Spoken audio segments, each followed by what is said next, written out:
Beats Planet.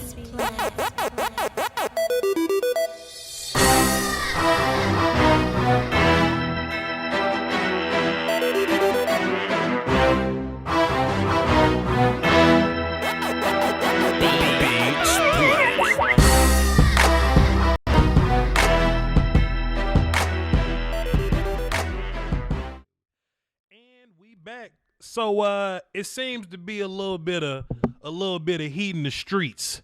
Seems to be a little bit of controversy. Seems to be a little bit of a conversation. I was just on the tweet machine and I was minding my business before I was attacked by this mob of people that wanted to throw in their 2 cents about this Jamal Adams biz. So what I like to do is I like to open up a platform so people can come together and give their 2 cents on this Jamal Adams biz. Now, right before I went live, Brother Fuster King hit me up immediately, indubitably, because he wanted to give his thoughts on this Jamal Adams biz. So we're going to let him get in real quick.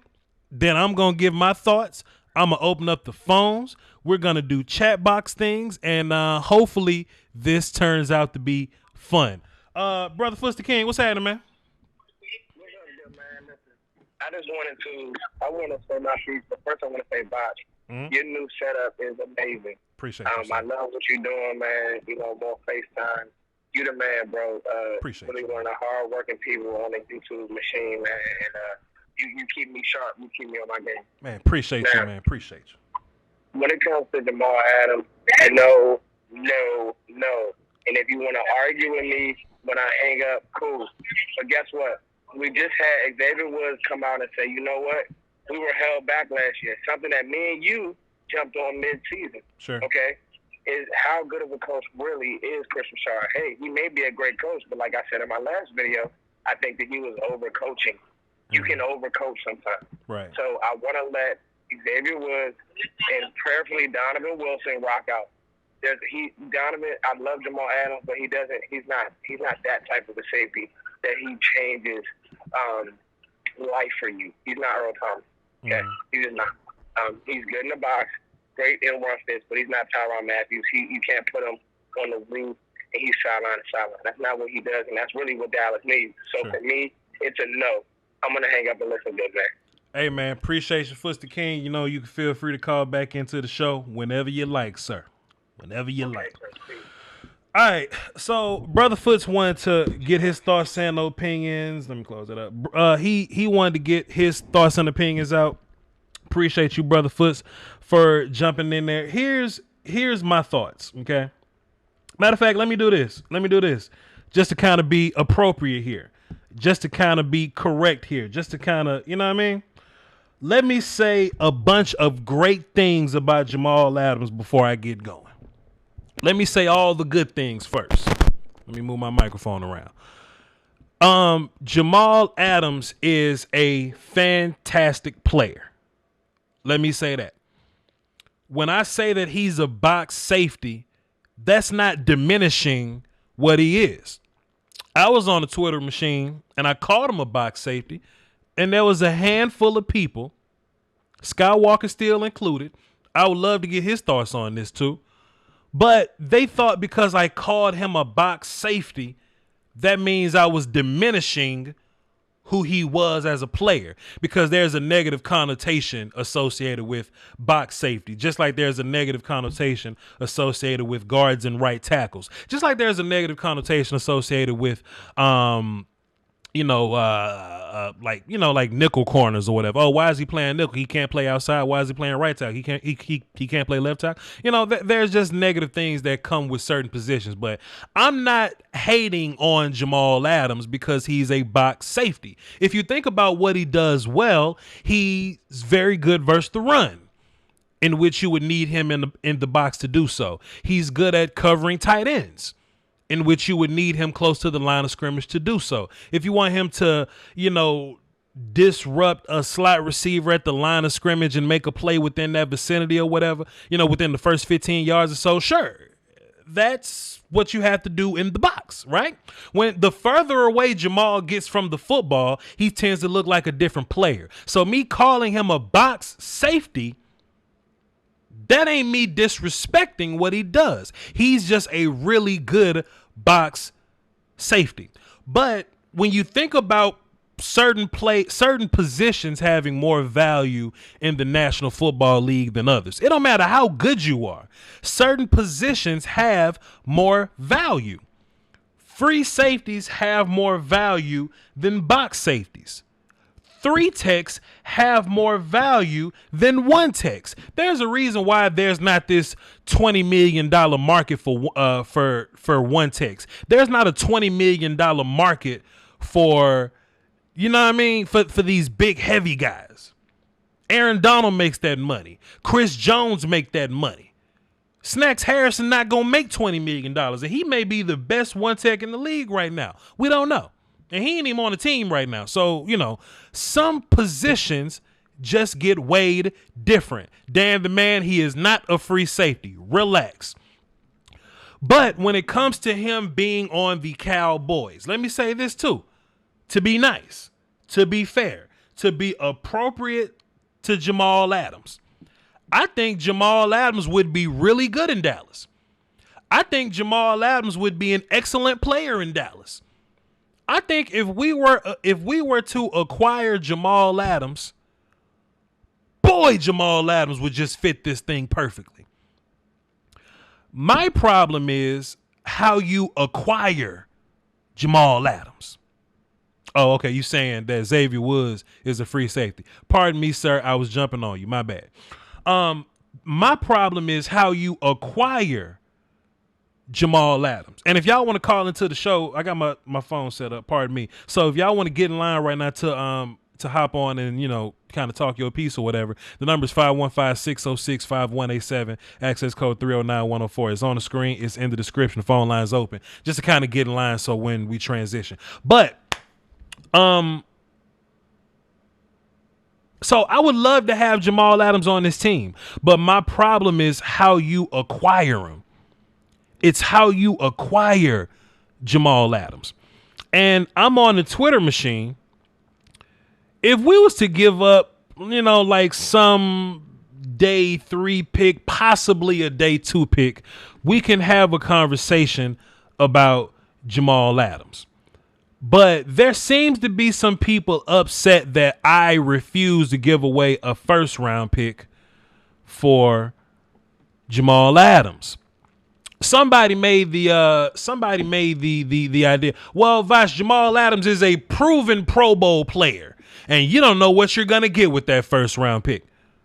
My retort is you don't know what you're going to get out of these 1st round picks. Yes, but the Cowboys have been pretty damn good at getting 1st round picks, at hitting on 1st round picks. In the past 12 years, the Cowboys are like 10 for 12. The only guys that we really missed on is Claiborne, and Claiborne ended up okay. We just traded up too much to go get him.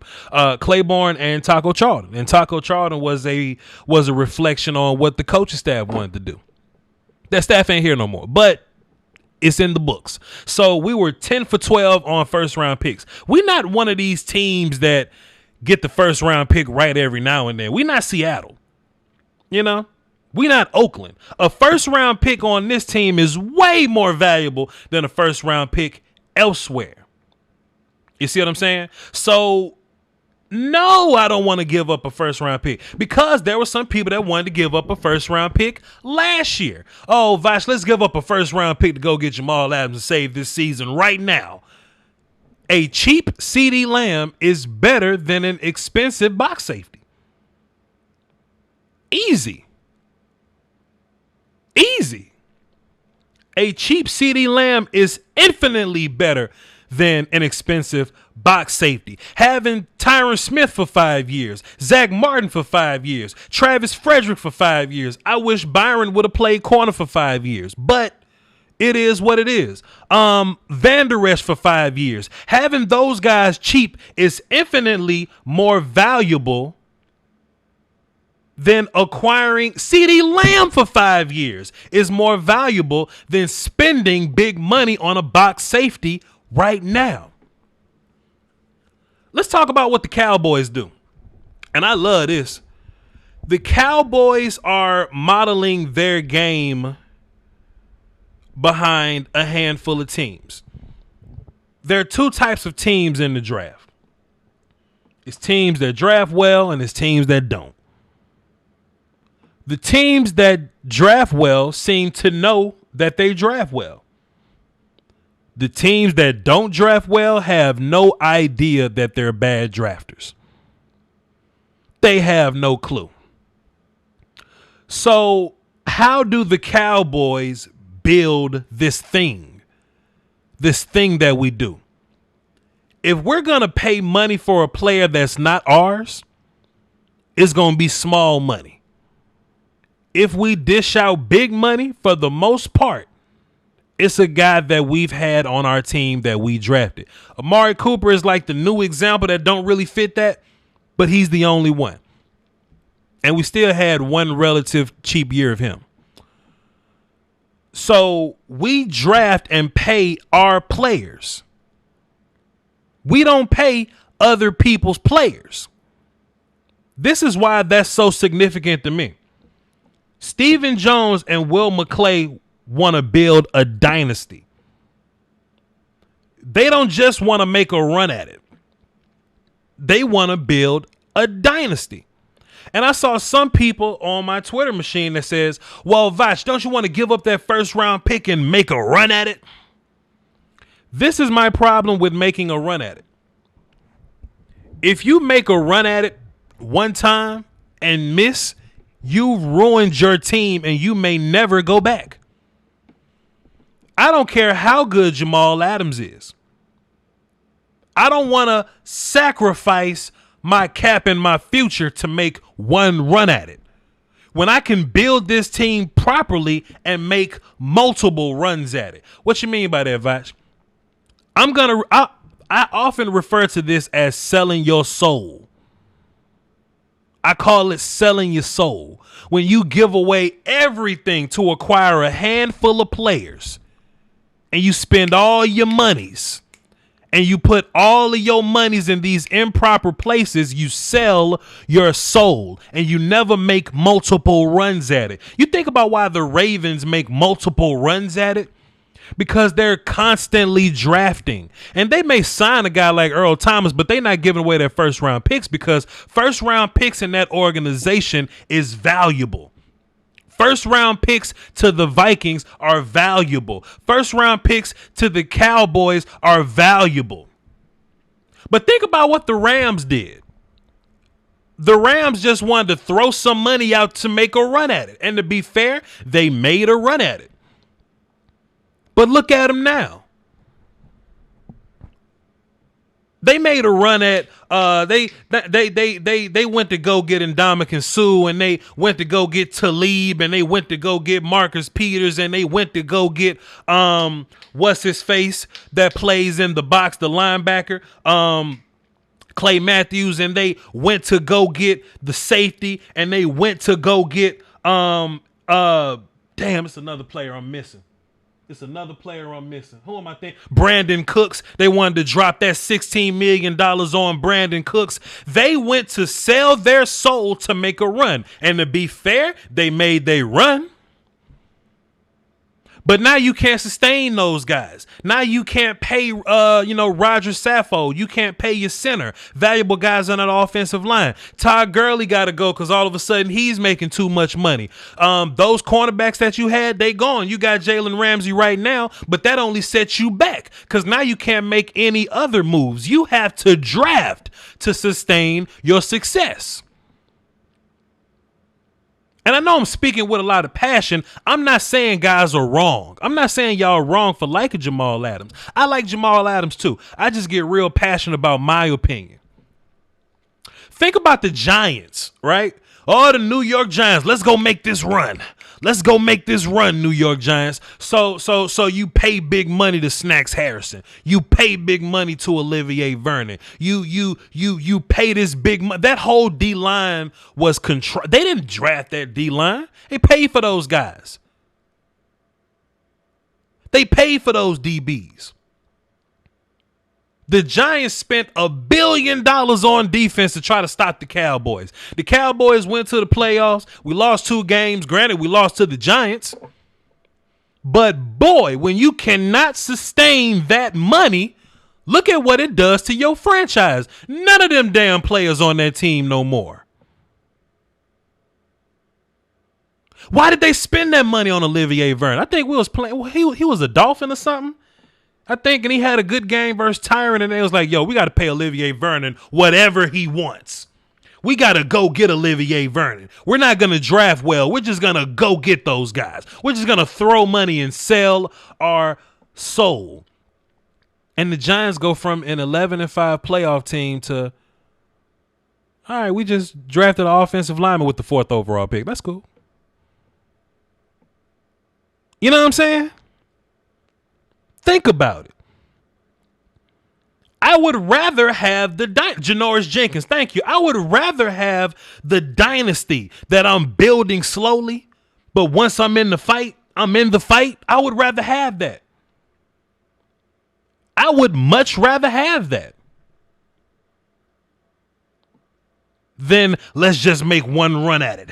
Let's just sign all these people and just make one run at it. That ain't how you win multiple Super Bowls, fam. That ain't how you do it. And I would hate for the Cowboys to say, all right, we just going to give up everything to go. And you know what? There's nothing wrong with trading to go get guys. Because we traded for Robert Quinn. But we gave up a 5th and we only gave him $8 million and got double-digit sacks from him. You know? We almost had 1,000 yards out of Randall Cobb. We paid him for what, $4 or $5 million? Didn't have to trade nothing for him. That's how you build a team. That's how you slowly build this thing. I know you want to win a Super Bowl, Cowboy fans. Trust me, I do too. But win it like the Ravens or Vikings would win it. Don't sell your soul and try to win it. I think the 49ers going to be all right. They drafted their guys.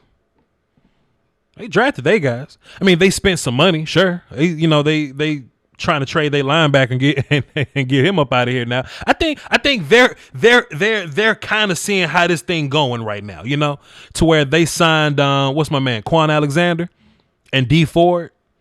You know what I mean? Like they dropped money on them. And I think they're trying to trade Quan right now because they realize that they kind of made a mistake on that. You can sell your soul all you want to. Sell your soul all you want to. But if you get one run at it, your team is going to be terrible. Cowboy fans, I want a Super Bowl real bad. But I don't want 5 bad years to get one Super Bowl. If I can win a Super Bowl and have 4 good years, then cool. That's how I'll do it. When the Seahawks were a perennial potential playoff contender, I think they're a really good playoff team now. But they weren't like that gangster team when they was in the Super Bowls like that. You want to know how the Seahawks was in the Super Bowl them years? Because they drafted well. They drafted Earl, drafted Rich, whatever other cornerback they ended up playing with. They drafted him. They drafted Russ. They acquired Marshawn without really breaking the bank. They drafted them linebackers. Psh, roll Tide. Roll Tide. That's how this works, man. So you got to ask yourself, do you want multiple Super Bowls or do you want one? Pardon me. Do you want to make a run at one Super Bowl or do you want to have a dynasty and make a run at multiples of them? That's your answer. Answer that question. And I love Jamal Adams. Jamal Adams is a really good player, man. He's a really good player, man. I don't know. I see in my comments, it says, and the Seahawks only got 1 ring. Sure, they only got 1 ring. Sure, but they've had an opportunity to win 3. It's hard to win Super Bowls. You just got to get there. Your job is getting there. That's your job. Getting to the Super Bowl is your job. What happens when you get there? I don't know. The Seahawks have had multiple chances to win multiple Super Bowls, fam. They only won 1, but, they could have won 3. So, hey, it's my opinion. Shit, remember when the Broncos went to go sign everybody? The Broncos went from the best defense I've ever seen in my life to, yeah, we'll go 9-7. You know what I'm saying? Draft. And we'll be all right. I'm going to get into the phones, man. I kind of want to hear what y'all got to say. And I didn't want to make this a filibuster episode, soliloquy episode, because I wanted to hear y'all's thoughts on it. So let's see what happens here. Let's take some calls. Adrian first. What's up, man? What's going on, Voch? How's you doing? Y'all up, you screaming. Let me fix my levels real fast. All right, what's good, Adrian? What's up, my guy? So I've been I've been frustrated the past few days with all this news that's been coming out about our quarterback. Okay. And I feel like people are just right now they're just trying to make money off of Dak's name. Sure. because it's low hanging fruit right now. Sure, it's views. Yeah. It's so easy for people to make up all this noise about how Dak's money hungry. Dak's he's being difficult. That it's like, look, have you heard? Has anybody heard Dak say anything about this? Well, Adrian, the first out of his own is, mouth. Adrian, the first problem is that you shouldn't watch national, media or whatever, because they're not going to have the right stories anyway. So that's the first problem, Adrian. Lead them alone. I get that. It's just, there's nothing else to do right now, man, other than watching anime and watching sport and watching dumb people talk about sports all day long. It's plenty to do. You shouldn't be watching ESPN, my guy. Watch a YouTuber's guy. Find the new Cowboys YouTuber to watch. I would rather you do that than to watch damn ESPN. But go ahead. I got you. Also, I feel like for us, the reason why people are saying for us to go get Jamal Adams because people are still under the old notion that our coaching staff is inept in training guys to be better at their job. I feel like that's why people want us to go out and get Jamal Adams. I feel like with this coaching staff that we've assembled, we're not going to really need to go out and trade for high-flying guys that we're going to have to spend a ton of money on, because every draft we're going to be able to go out and find guys that have a lot of talent upside. Adrian, time out. Yes, sir. Time out. Skywalker Steel, I want you to call in, sir, because you was leading this brigade of I Am Legend monsters on Twitter, sir. I want you to call in so we can talk. We're not going to fuss. We're not going to scream. We're not even going to debate Skywalker Steel. I just want to have a conversation with you, sir. Go ahead, Adrian. My bad. What I was saying was, I think because everybody we want Jamal Adams because, I think that Cowboys fans don't believe in the fact that or they have the old notion that our coaching staff is inept and able to get guys to a level to where they can, use all their talents. Sure. I think with this coaching staff that we have that we've assembled with Mike Nolan and our new cornerbacks coach and our new linebackers coach and our new defensive lines coach that have assembled a lot of talent in one room, that we're going to be able to get these guys to a level to where they haven't seen before. Sure, 100%. You can think that DB coaching had something to do with our DBs looking bad last year, and maybe with better DB coaching we wouldn't need to think that we would need a safety this year. Sure, 100%. But also let me just say this though. Jamal Adams is a better player than Xavier Woods. Let me just say that because some people think I got that messed up. It's not Jamal Adams. It's simply the acquiring of Jamal Adams that I have a problem with. My bad. Go ahead. I got you. Also, it's kind of one of those things where I had a conversation with my dad about this too, where it's like, everybody wanted us to go out and get Earl Thomas, and when we had Jeff Heath at that time, it's like, and he asked me like, hey, do you think Earl Thomas is 15 times better than Jeff Heath? Because from the stats that I've seen, I think Earl Thomas has one or two more. I think not one or two more, about 3 or 4 more interceptions last year than Jeff Heath does. So do you so the amount of money that we're gonna, if we would pay Earl Thomas, is it gonna equate to that much more production that we would get out of him in this defense? And that you can say that for every other position on the team.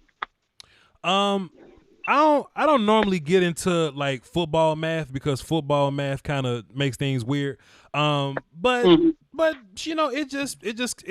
it just kind of depends. Now, me personally, I really like Jeff Heath, but Oh yeah, Jeff Heath was awesome. But if I had to spend more money to get Earl Thomas, I mean, probably would have got him. I don't know. We'll see. But I just didn't want to get into the whole, is he this times many, better than Jeff Heath? I don't know. I just think it's just certain traits that just kind of like separate him or whatever. But Adrian, hey, listen, good call, man. Appreciate you, dog. Yes, sir. Yes, sir. Salute. I'm looking in the chat box right now. Somebody was like, Voch versus Steele. No, this ain't gonna be versus. This ain't gonna be a competition. This ain't gonna be a debate.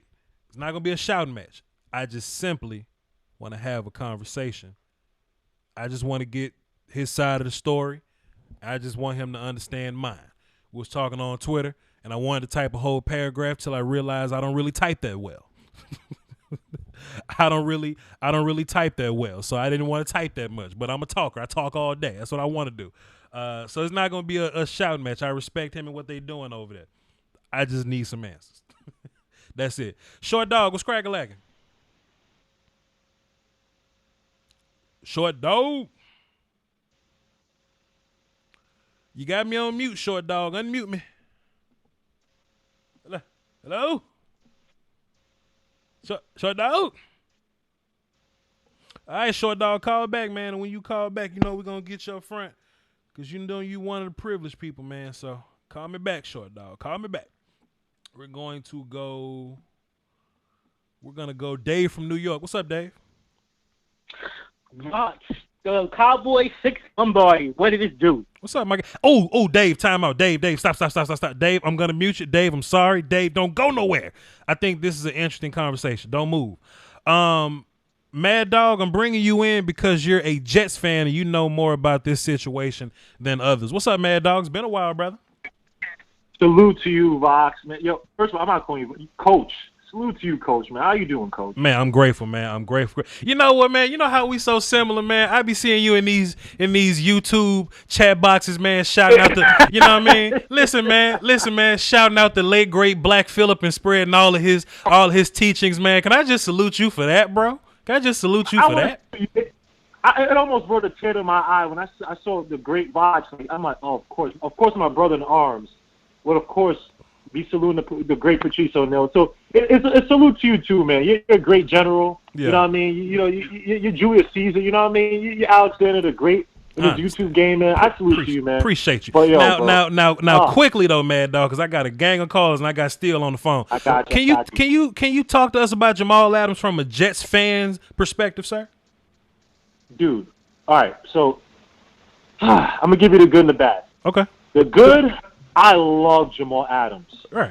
His talent, he is, I want to say he's a poor man's Troy Polamalu, where if you put him on that line, right, now his cover skills aren't the greatest just because of his size, and he does have limitations, even though he works hard at it. Sure. Right? You can see battles that he had with Gronk. You can see even last year when he played the Cowboys. Right. He had that big, I forgot what, I think it was, I want to say it was third down, but it was something in either deep or third down. Right.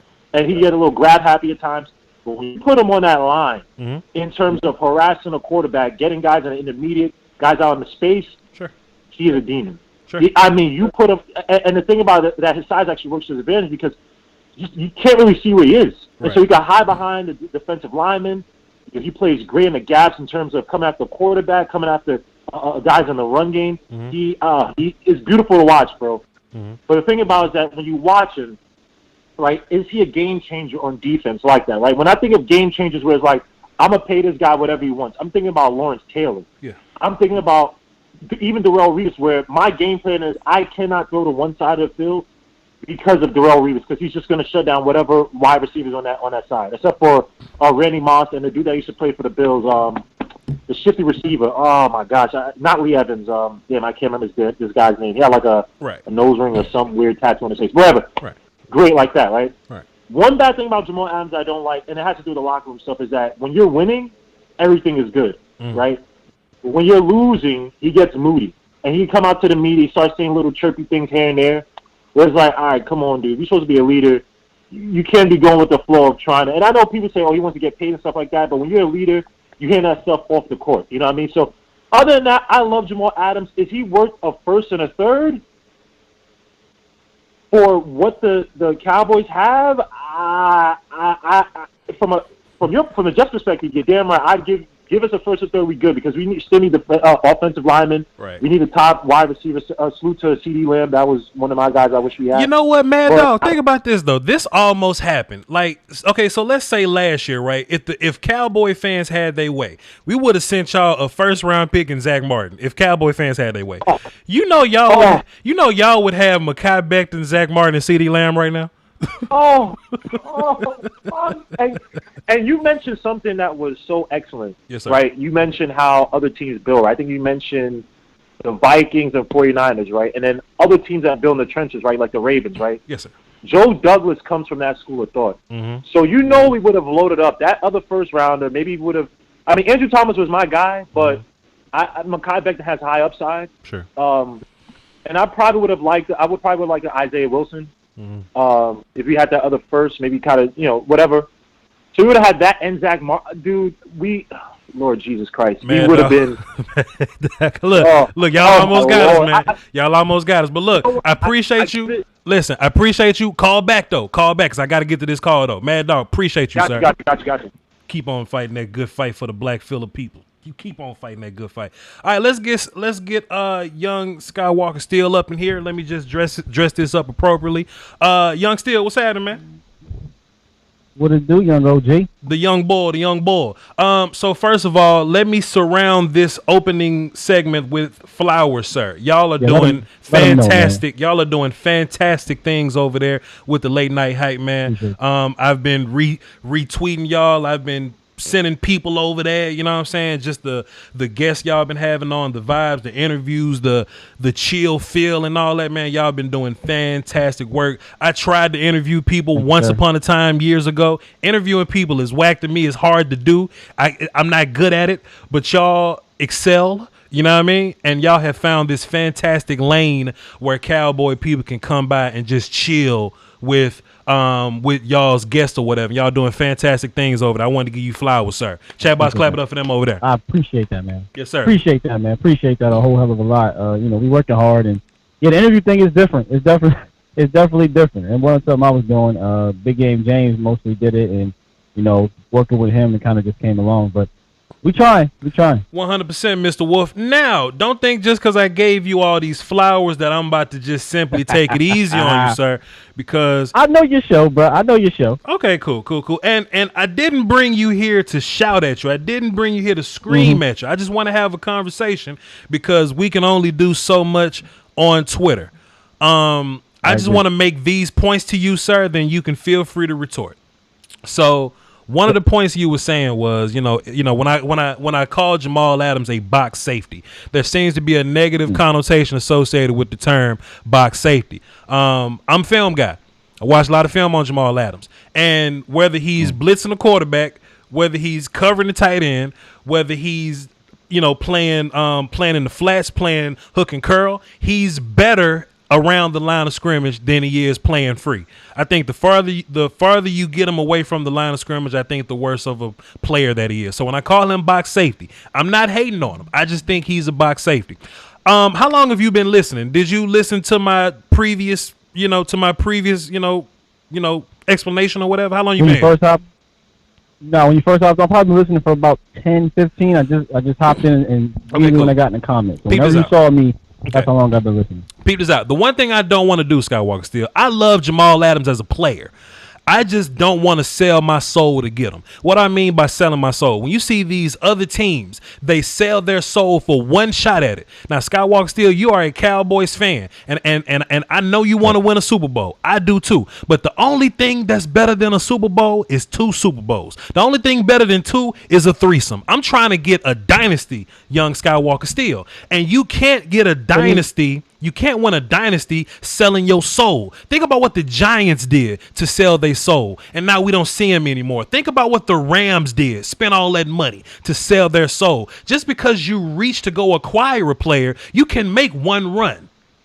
But I want multiple runs. Let me retort. Go ahead. Let me retort on that, just that part right there. Yes, so for the Rams first, I would rather have been the Rams the last 3 years than Dallas, first of all. Okay. They've been to the NFC Championship game. They've been to the Super Bowl. Sure. They could have won the Super Bowl, really. It wasn't like they were blown out or anything like that. Sure. And when you look at their cap the next 2-3 years, they still have a lot of cap. Not at this moment, but they'll be fine in the cap. Sure. Right? So the Rams, I mean, I get the example because they didn't win it, but they got there, right? The Giants, I will give you that. That was dumb. They went out and spent $200 million on like 6 players, but I'm not asking to do that, right? I'm asking to go get one elite guy at a position that the Cowboys have not been good at addressing for 20 years almost. Mm-hmm. And not only is he an elite, he's all pro and he's 24 years old. Mm-hmm. And I agree with you, though, with him being a box safety. He is best as a box safety. You know how Twitter is, right? You can't always tell context. It just came off like, oh, he's just a box safety. But I appreciate you explaining that. 100%. Let me ask you this. Do you think that regardless of talent at that position, do you think some positions are more important than others in football? Would you at least agree there? Yes.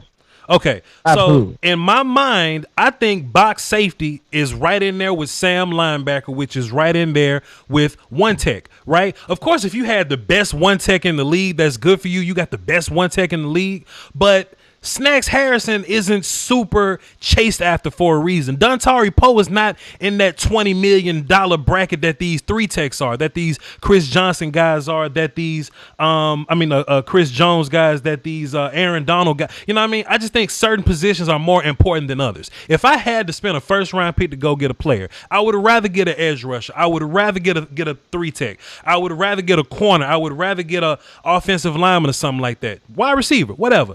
I just don't feel that comfortable spending first-round draft capital to go get a box safety. And it's not diminishing what he is to call him a box safety, but he is, in fact, a box safety. We have guys that can do what he can do. Now, they're not as good as Jamal Adams. Jamal Adams is better than he's better than any. No, listen, he's better than any safety on this team. But guys that can play the run, that can run with a tight end or something, we got guys that can do that. Not to his level, but they can do it. You know what I'm saying? So just kind of like, what's your response to that, man? Would you spend a first round pick on a box safety when Cowboys normally don't miss on first round picks? Somebody on my Twitter was like, well, Voch, it's like a mystery box. You could get a good player with the first round pick. Cowboys, out of the last 12 first round picks, 10 of them have hit. The only ones that we missed on is Claiborne and Taco. Right. So go ahead. I don't want to diminish that first round pick. No, okay. I don't want to diminish it. Okay. But here's the thing. You asked me, would I spend a first round pick on a box safety? Sure. I wouldn't spend a first round pick on I shouldn't say a first round pick because I did like Xavier McKinney, right? But I don't want to spend a high to mid first round pick on a safety if he's a rookie, right? Yep. But this isn't a rookie. Sure. This is a 24-year-old All-Pro who is shown to be a game changer in a sense. Really, people look at his numbers and say he only has 2 interceptions. Sure. Guys, it ain't the 2 interceptions you need to be looking at.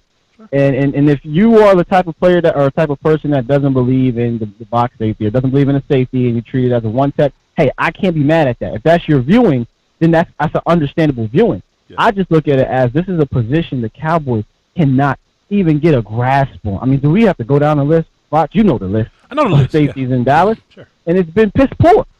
It's been piss poor. Mm-hmm. And we've seen games where if we had better safety play, we could have been a better team, or we could have won that game, or what have you. Now, he's not a quarterback.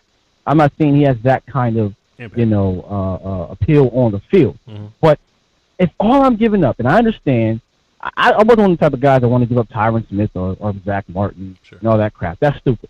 But if all I'm giving up, if the reports are correct, is a first round and a third round for that guy, yes. It comes with context, though. It's not for any safety. It's not for any rookie. It has to come with context. And you're telling me Jamal Adams, for me, yes, I give that up because he's that special, in my opinion. I think if I was drafting a stud safety, like if I was drafting one, like if we was drafting Jamal Adams, he somehow failed us, he failed a drug test, he kidnapped somebody, gun under the seat, and he failed the Cowboys at 17, and we could draft Jamal Adams. I would love to draft Jamal Adams and get 5 years of him cheap. It's not the player. He's a fantastic player. Oh, okay. The asset. It's just acquiring Jamal Adams is what I have a problem with. Now, he's not on this team right now, so we would have to give up something to go get him. Well, Voch, what about if he's a free agent next year? Would you go get him? I would love to get Jamal Adams if he's a free agent next year. But I don't want to lose out on 5 years of a cheap player, because that's how you win that's how you build dynasties. Everybody's talking about these Super Bowl teams. You can say what they want about whatever stat they want to say. PFF drop. They got a gang of players on their team playing for cheap. They got good players on their team playing for cheap, and the Cowboys have a lot of good players on our team that play for cheap, and I think that's more valuable than free agency. So if I'm trying to get more of those guys. Let's attack that, Voch. Go ahead. Let's attack that, Voch. Let's do it. Just like you said, they got a ton of players on the team right now playing for cheap. Right. They already have those players. Mm-hmm. How many more do you want? How many more do we need right now? All up. Right? Shit, like, all you up. can get a guy like. I'm trying to win a Super Bowl. I'm trying to win dynasties. Skywalker Steel dynasties, see, and you need Michael Gallup. But how many dynasties? How many dynasties in this era, aside from Bill Belichick and Tom Brady? How many are there? I'm trying to win them all, Skywalker Steel. I'm trying to be the next Patriots. I want to be the next. That's my coach's brain, Skywalker Steel. I want to win. I want to be them next ones. I want to be the Patriots too, but I listen. I'm young, but I'm not super duper young. I was around for a couple of the Super Bowls, and it's been 25 years since we've been there, right? Sure. 25 years. We haven't even been to the NFC Championship game in 25 years. Sure. Let's do that first, right? Let's win one. I guarantee you. And Voch, you would be so excited. If we won the Super Bowl, absolutely, you ain't thinking about that 2021 third-round pick, man. See, and that's what I'm saying. It ain't just that third round pick. You saying first and third. My whole thing is, yes, I want to win a Super Bowl. I just don't want to sell my soul to get there. Because listen, how about this? Because I tell you this right now, we have the perfect example. Philadelphia Eagles won the Super Bowl 2 years ago? They're miserable as a fan base now. You know how miserable Eagles fans sounded last year? You know how miserable they sounded? Because I live next to them, fam. I know how they are. So I don't want that for me. They salty right now. I don't want that for me. I want to do what the Seahawks did. Hey, look, if we go and win a Super Bowl and we go back to the next one and we lose it, then that's cool. And we're just a perennial playoff team trying to find out. Cool. I want to model myself after Ravens. I want to do what the Seahawks is doing. I want to constantly be in that conversation. I may only win one Super Bowl out of 3 years, but I want to be in that conversation every year. I don't want to win one and be trash tomorrow.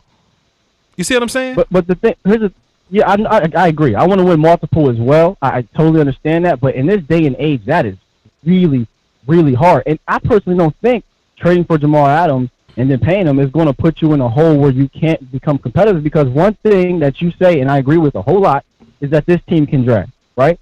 Sure. If you are confident in this team drafting, then are you not confident in the second round? Are you not confident in that fourth round? I mean, we hit on them too. The first round pick is totally worth it for Jamal. Sure. Say again? I mean, we hit on them picks too, you know. But my whole point is that when you draft really well, you're gonna have to pay guys at some point. You either have to pay guys or let guys walk. It hurt me to see Byron Jones walk away. It hurt me to see him walk away this year, but it had to be done. What I like about what I would rather the Cowboys do, Skywalker Steel, what I would rather them do, instead of paying Jadeveon Clowney $20 million, can we get a Robert Quinn for a fifth round pick and $8 million? I like that scheme. Oh yes, I like that idea. I like that too. Can we get Randall Cobb for cheap? Think about it. Yeah, go ahead. We weren't doing that for a while. We weren't going out and getting. Actually, I got to give the front office credit last year and really the year in the middle of 2018. They went out and traded for Amari Cooper. That hardly ever happened. They never do anything like that in Stephen Jones' era, in my opinion. And they went out and they traded. They became a smart franchise and got Robert Quinn for cheap. They weren't doing that either. And they signed Randall Cobb. 3 moves, in my opinion, over the last 2 years that were kind of elite front office type moves that we just weren't seeing in previous years. So, yes, give me more of that. But it's okay to do something like this one time. I'm not saying this. We just did it with Coop. We just did it with Coop last year, though. Is what I'm saying. We just did this, and if we do it again, and we already got this problem with having players on our team and paying for them. We got to pay for our guys already. I think we've been paying some of the wrong people. That ain't my business. But they are guys on our team that we have to pay. Guys that we drafted that we have to pay, and I would rather pay my guys than some guys on some other teams. What I think it is, though, Skywalker Steel, I'm going to let you talk. What I think it is that I think sometimes people get more comfortable with the name like if a draft pick doesn't have a name on it already. I think people just trust free agents more. They trust guys that have been in the league already. But hell, you gotta trust Jamal Adams when he was coming out of LSU in order to love Jamal Adams coming from the Jets. Everybody's a rookie at some point. Somebody hit me up was like, well, Voch, CeeDee Lamb may not even be an all-pro. Why we thinking like that? Why we thinking like that? For him to be the best receiver in the league in 4 years. You know what I'm saying? I just hate the mindset of it. But go ahead, sir. I got a proposition for you. Okay. I've seen you say you believe we are a Super Bowl contender, right? Yes, sir. Like right now. Yes, sir. So we're talking about in that range of 25 to 20 to 32. Let's say it's 32 we win. Is the 27, 28, 29, 30th pick worth more than the Jamal Adams? We don't know, Skywalker. That's how I gotta look at it. We don't know, Skywalker. Still, that's what I'm saying. Because look, we don't know what's going. You know about Jamal, right? But we don't know what's going to happen in these drafts, though. What I'm saying is we don't know. It could be a lottery ticket, is what I'm saying. It could be for the better. It could be for the betterment. It could be TJ Watt, yeah. Sure, we don't know who's going to be there, right? You know, so I mean, I could say that, but you know, we got Byron in the 20s. You know what I mean? Like you said, TJ Watt was there in the 20s. It's not that Taco Charlton, you know, it's just that was the bad pick. It wasn't that picking at the end of the first round was the problem. I saw a dude on Twitter try to throw that in on you there, Taco Charlton, as if we didn't have 10 other great draft picks in the first round. But that pick could have been somebody better. But what I'm saying is that these first round players, potentially who they are, and the 5 years of a cheap player, that's so valuable for us. That's so Michael Gallup's so valuable for us. You know what I'm saying? Just being able to play for cheap. Cheeto and Jordan Lewis is so valuable for us. You know what I'm talking about? That's all I'm saying. That's all I'm saying. No, listen, I don't want to, and like you said on there, I don't want to throw away picks. Mm-hmm. If this wasn't who this player is, and I've said it a ton of times already, said it, 24 years old, all pro, very versatile, can change the game for you, kind of a jack of all trades type of guy. If it wasn't this type of player, hell no. Then I can interest you with this too, though, Skywalker. Still, I can interest you with this too. I know the Cowboys don't normally draft safeties, but Grant Delpit was on the board at 32. You know what I'm saying? Like, he was there. He was available to be taken, you know? If I look at past drafts, like guys like Greedy Williams was available. Think about the guy that was taken at the beginning of the second round every year. You know what I mean? Guys like, you know, T. Higgins was available. You know, you just never know the name of guys that are going to be there. It's bound to be 32 guys that you like. And Jamal Adams is fantastic. But let me draft my guy. Let me just draft my guy and see what happens. I would rather Grant Delpit cheap for 5 years than Jamal Adams expensive for 5 years. Of course, Jamal Adams has the pedigree. He has the pedigree. But we got players with pedigree already. Go ahead. Of course, you want the cheaper player and hope that he plays to close to that level. I will agree with you on it. Sure. I think we both can be right here. I think we both can say, hey, those picks are valuable, right? They're very valuable. You don't know. But on the other end, so is Jamal Adams, right? It really is a pick your preference. What do you prefer? If you prefer to take the chance on the first round pick, which has panned out for a lot of our first round picks, cool. Or do you prefer to get the guy that's already all pro, been there, done that, can change your defense and make it even better? Here's my thing. Here's my thing, and my thing I'm gonna hold my hat on here. Okay. The Cowboys organization for 25 years has been doing the same type of things over and over and over, especially under Stephen Jones' last, 7 to 10 years since he's kind of taken the reins over these contracts and whatnot and the personnel acquisition. They've been doing the same thing over and over and over, and it hasn't worked. I'm asking them to do something different one time. You know what I'm saying? And see what happens. And it's not, the difference is an all-pro safety that you've been having trouble addressing in the draft and free agency and all that.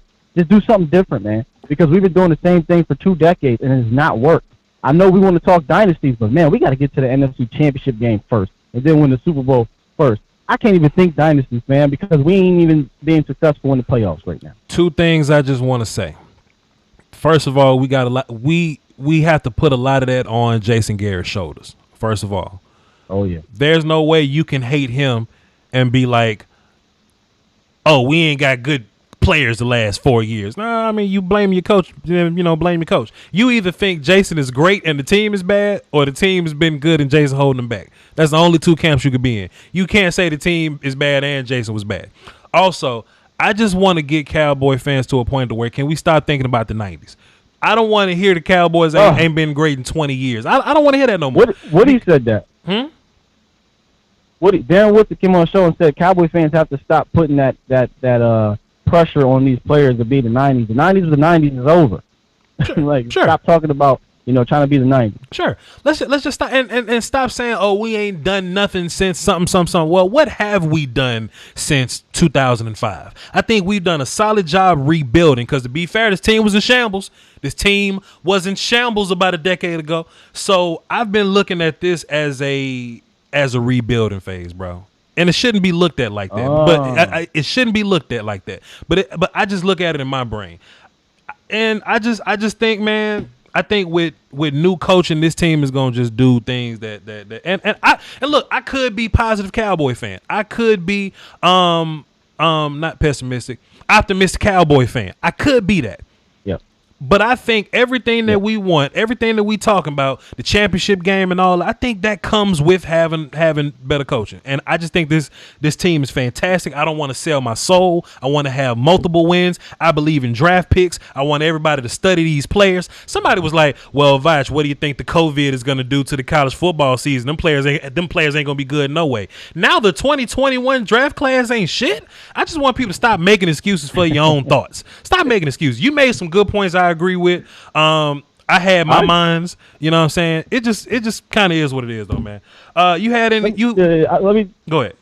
Yeah, let me get this one off because I agree with you on this caveat is the coaching. Sure. Like we don't know yet really, and let's be honest, we all got PTSD. Jason Garrett PTSD.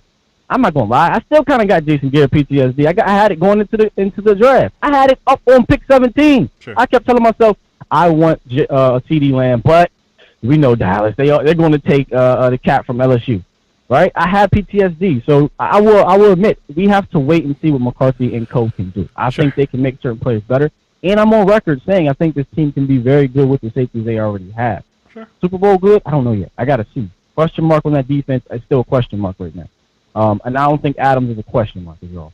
We'll see. We'll see. I like Jamal Adams, but give me my picks because they could be Sedarian Lamb. Skywalker still appreciate you for being here, sir. Plug your stuff before you leave. Plug your stuff, sir. Hey, man, if you haven't, guys, follow me on or subscribe to me here on YouTube. Skywalker still. It's pretty simple, pretty easy. And on YouTube or Facebook, I'm at the Cowboys Network. Follow them. I'm actually part of helping him out. And on Twitter, @BecauseCowboys. Because Cowboys on Twitter. So Skywalker still Because Cowboys on Twitter. And thanks for having me on, man. I definitely got to hop back in here. Bro. Yeah, man, no doubt. Because Cowboys. Skywalker still. Appreciate it. Because Cowboys. Shoo-doo-doo-doo. Appreciate you, bro. Somebody in the chat box said something. What they say? They was like, they said something. I was like, Voch, did you like Jason Garrett? Man, listen, man. If I got every single question right, I'd be a doctor or something. If I didn't get, if every question that was asked of me, if I got them all right, I'd be working for NASA. I wouldn't be here YouTubing with y'all. You know what I'm saying? I wouldn't be here YouTubing with y'all. But y'all go check out the late night hype shows, man. They do fantastic work over there. I'm constantly saying, man, I'm constantly saying the Cowboys have the best YouTube presence out of any team, out of any fan base or whatever. Check out the Cowboy YouTubers, man. Me, Law, the whole late night hype crew, all them guys over there. You know what I'm saying? We do great things over here, man. We do great things over here. Let's get back to these calls though, man. There's plenty of them, so we're gonna lock the phone. The conference has been locked. Gonna lock the phone. And there was also some people in the chat box disagreeing with me. Let me unlock the phone while I say this. The conference has been unlocked. I want all conversation today. I want all people in the chat box that disagree with me to call into the show. Be brave and call into the show and tell me how you feel. Tell me how you feel. Be brave. Skywalker still is a young bull from Jersey. He hopped in to have a conversation, and we wasn't even fighting. I just talk a lot, and I ain't feel like tweeting. We just having a conversation. Hop on the phones and let's have a conversation. All right.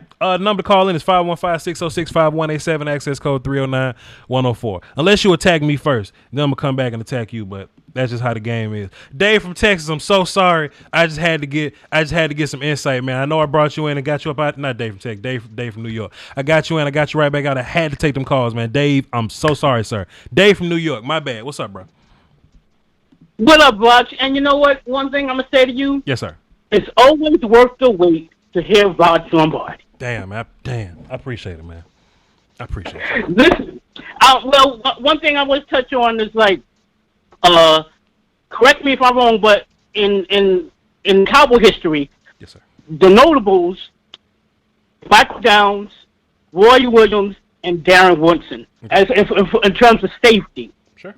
Now, and even in terms of D tackle, I don't think Cowboys value that where we were going in terms of we were run first team. Sure. So we were more focused on the offensive side of the ball, and then even as time went on after the Super Bowls, the repeat Super Bowls, we value more offense than defense. And if you notice, over the years, offense was always high up there, and defense was like the offense wound up carrying our defense.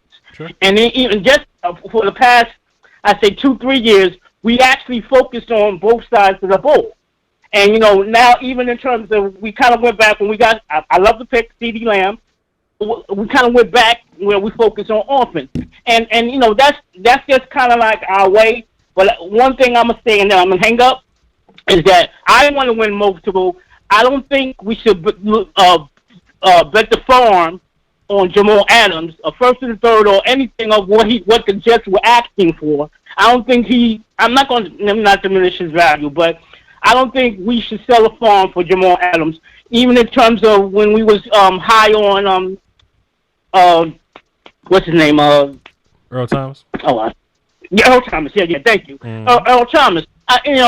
I think in terms of where we don't value certain positions, and that's basically that. We don't value certain positions, and even when we had to get Rapp, Longhorn, and all those guys, we never valued those positions, and that's basically it. And thank you for your accepting my call, and like I said, always a pleasure. The Cowboys 6 Lombardi, we're gonna get our 7. That's what I'm talking Lombardi. About, Dave. Peace, salute. That's what I'm talking about, Dave. Listen, man, I just want people to understand. Man, I don't hate Jamal Adams. I think Jamal Adams is a fantastic player. We just may disagree about how we're acquiring Jamal Adams. If it was up to some Cowboy fans, they'll trade Tyron Smith, the first round pick, and a third to go get Jamal Adams. I don't think that's the way. I don't necessarily think that's the way. Especially if, because look, I think it's interesting that this report came out after the draft capital has been spent already. I do think that's the one mistake that the Jets made here. If you want to make trades like this, make them during the draft so you can go and get guys that you want. I just think it's interesting that they waited till now to have this conversation. But if it's a safety that's having like problems like with his contract with his team or whatever, and Jamal Adams may not come back next year, I'm either willing to wait it out, and if he go to another team, whatever, or just wait to sign him next year when he's a free agent. At the end of the day, I either acquire him or don't, but I don't lose anything. Maybe I just value draft picks, and other people don't. And that's fine. I know a lot of people don't value draft picks for plenty of reasons. They don't value draft picks because there's no names associated with them, or they don't value draft picks. Some people don't value draft picks because they don't watch the draft. Because they don't, follow college players like that. Oh, Voch, can a 32nd player be good? I watch a lot of draft, dog. You'd be surprised what the 32nd player can do. Every year we get second and third round picks that flourish. I'm just saying, my guy. I'm just saying. I'm just saying. Anyway, I just don't want y'all to think that I hate Jamal Adams. It's just I don't want to give up what other people are willing to give up. Malik Brown say trade Gallup in a second round pick for. See, y'all crazy as hell. Y'all crazy as hell. Some people want to trade Dak Prescott for Jamal. Y'all crazy as hell. That's all I'm saying, man. Anyway, back to the phone. Eric up next. Zach Knoll on deck. Space Cowboy is in the hole. Eric, what's happening, man? Hey, Roger, man, you ain't gotta tell me, man. It's people. I'm on my Facebook right now. People talking about trade Dak and get Cam in there, man. I'm like, man, I ain't got time to argue with y'all today. I'm just ignoring all that. It's crazy. Yeah. And that's all over the place, too. That ain't just like one dumb person saying. Like, it's a gang of people saying that, man. It's like everywhere. Twitter and YouTube and everything. It's making me sick. I mean, and it just kills me that everybody think that like quarterback is like a plug and play position. It's like no, like if you're like people want to just throw Andy Dalton in there. I'm trying to tell people like, look, how do you? Andy Dalton gonna have to gain a connection with Amari Cooper and Michael Gallup and everybody. He gonna have to learn how Amari Cooper like his back shoulder fade or how he like his slant and everything like that. That's gonna take time. I don't have time. Or we can put the guy in there that already have this connection with Amari Cooper, and he already know how Amari Cooper like his slant and everything like that. You know, I'm not trying to mess up the chemistry of this team at all. Everybody, Cowboy Nation, they just think that, you know, that our talent is just good enough to just get there. Like, no, you got to have the right person in there, and Dak is the guy, and we need to get him in there. But the whole Jamal Adams thing, like, I feel you on that. I'm not trying to sell the farm neither. Like, everybody feels like that signing Dak is a mistake because of Jared Goff and everything like that and Carson Wentz. Well, the same points has already been brought up. They sold their souls to go win a Super Bowl. Mm-hmm. Philadelphia got one. Okay, cool. But now I got family from Philadelphia. They miserable as hell. Like, like I'm trying to tell you, they don't know how to feel right now. I got friends that are Philadelphia fans, and they miserable too because they don't know how to explain this team. They don't even know how to explain their own draft. You know what though, Easy? What I think it is that Cowboy fans want to they want to win a Super Bowl so bad that they'll be miserable for the next 5 years to win one. I don't want that. I'm not, no. I'm not trying to be miserable, man. People don't understand when I'm miserable. I got to get that away from me, man. Like, nah, man. Like, nah. I'm not trying to be sad and be like. They just basically they just want the 4-letter and the 3-letter networks to talk good about us. They tired of the 4-letter and the 3-letter networks putting us down and everything like that. They want, you know, everybody on there. Yes, the Cowboys are back and speaking greatness. Like, nah, man. I don't want that for 1 year or 2 years or 3 years. I want that for 10 years. I want you, whenever you think of the Cowboys, you think of greatness at all times. That's what I want. I don't want it. Well, they was good for 1 year, but they haven't been good for another 10 years. Like, no, I want some domination around here. I want it. Like, I'm not even trying to be like the 90s no more. I want Dak and them to make their own road. I want them to carve their own path in this Cowboy. You know, Roger Staubach did it. He made his way. Troy Aikman made his way. It's time for some new blood to get in there and make some more Cowboy history. You know what I'm saying? Yes, sir. Eric, that was a great call, man. I got a gang of callers, bro. You made fantastic points, man. Appreciate you, Doc. No, good talking to you, Voch. Yes, sir. Salute. We got a gang of callers, y'all. So just when you making your points, trust me, I want all y'all to make y'all points. Let me just hit this button. The conference has been locked. I want all y'all to make y'all points, but just be aware that it's 15 more of y'all. All right. Let's go Space Cowboy first because he got a little bit of privilege around here. So we got Space Cowboy up next. Zach Knoll on deck. Angel from Texas is in the hole. Let's do this. Cardo, what up, man?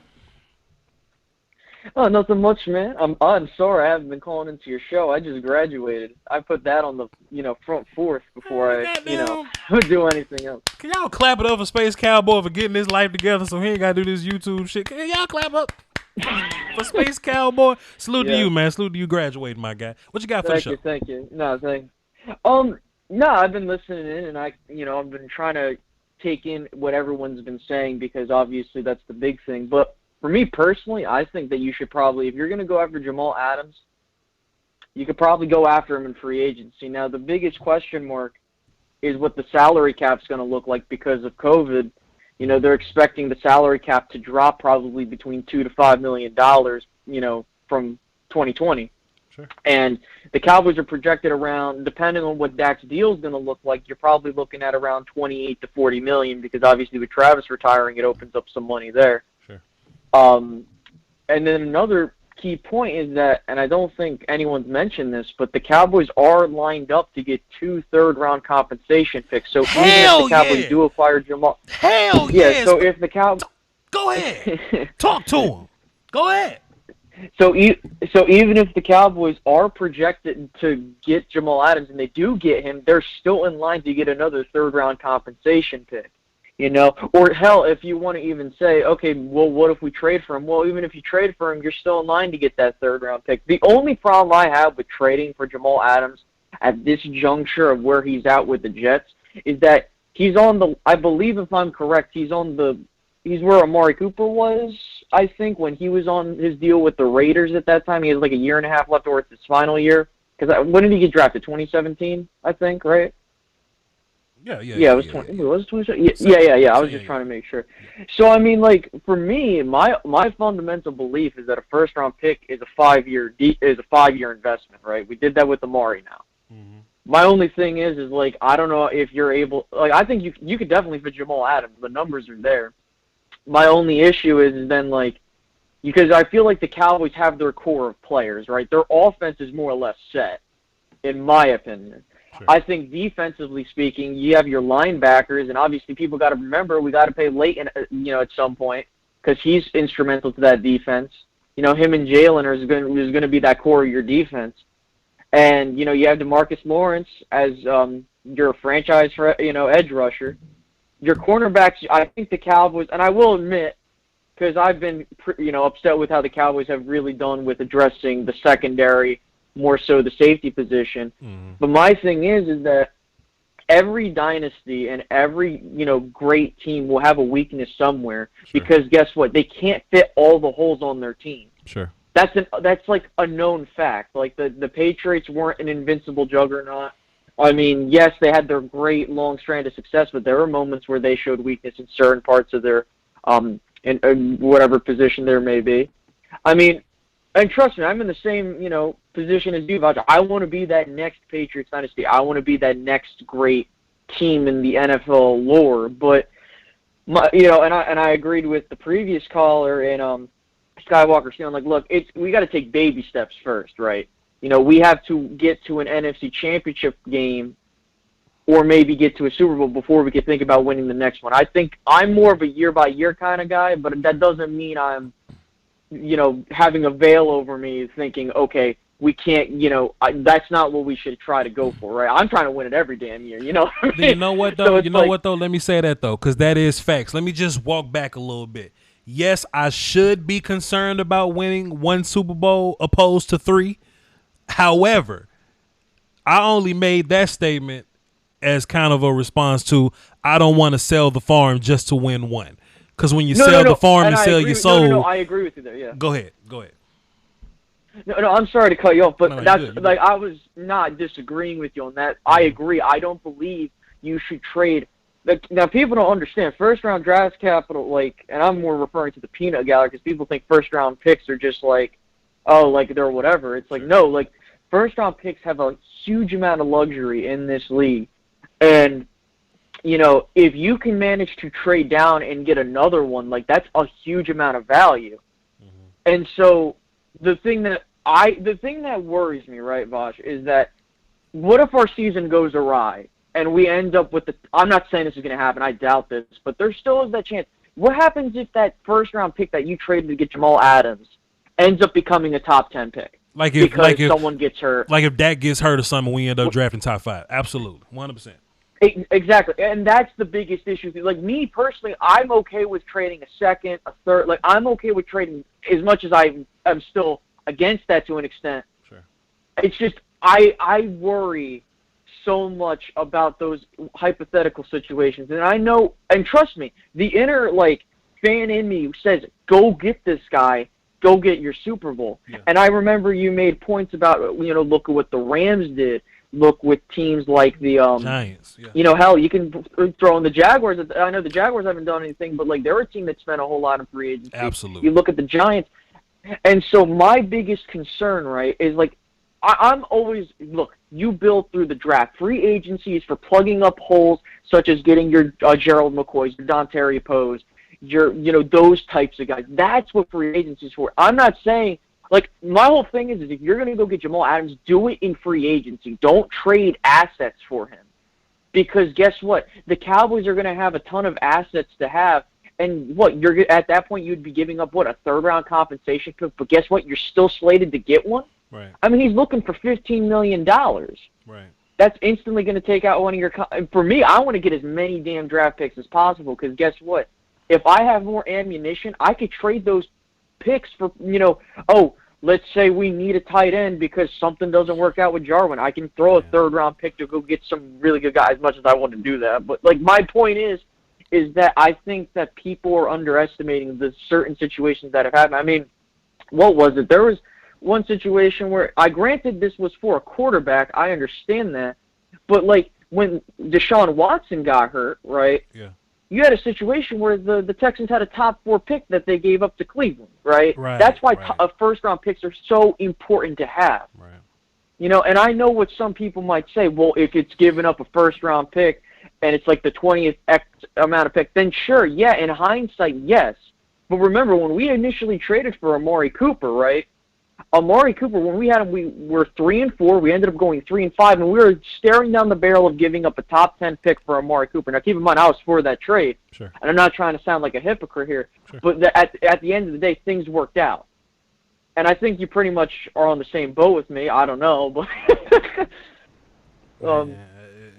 you've made. So I'm just trying to process all the great points you made, because there was a point in the draft, right? Just give me 30 seconds. There was a point in the draft. Yeah, go ahead, bro. Where I was watching, and that's why I implore all people to learn the draft, learn your players. And if there's any draft fans in the chat box, say something. There was a point in the draft where there were like 30 really good players on the board in the middle of the 3rd round, and the Ravens had like 4 picks, and they just kept picking good guys. That's because they had a gang of compensatory picks, because they don't pay people. They pay some people.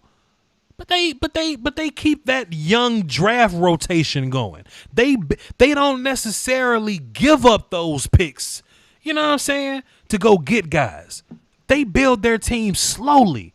And I think that those 4, 5, second, third round picks that they got, I think that's going to make their team better as a whole, opposed to trading a pick and getting a big name and you lose a compensatory pick and a 3rd round pick because you traded the first. You know what I'm saying? I think we're doing good things here. No, yeah. And I never thought about that till you said it, but go ahead. No, because my thing is like you look at the Ravens and the Patriots, 2 of the most successful drafting and just successful organizations over the past 20 years.